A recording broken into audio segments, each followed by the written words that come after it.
Gujarati channel એક નજર કરીએ આજના મહત્વના સમાચારથી।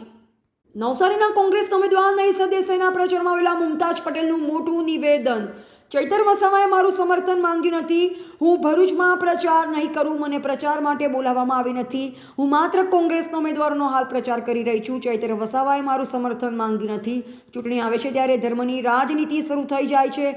પહેલીવાર ભરૂચની સીટ પર આઝાદી પછીથી કોંગ્રેસનો ઉમેદવાર નથી। ખૂબ દુઃખની વાત છે, પરંતુ જે ગઠબંધન થયું છે તેને પણ માનવું જ પડશે। આજે દેશની જનતા પણ ખૂબ જ દબાવમાં છે અને અન્ય પાર્ટીના લોકોને પ્રચાર કરવા માટે પણ રોકી રહી છે। એટલા માટે જ આ સરકારને પાડવી ખૂબ જરૂરી છે। हाल फिलहाल आप स्थिति देखिए, फेज 3 के लिए कांग्रेस जिस तरीके से प्रचार कर रही है, आप भी मैदान में उतरी है।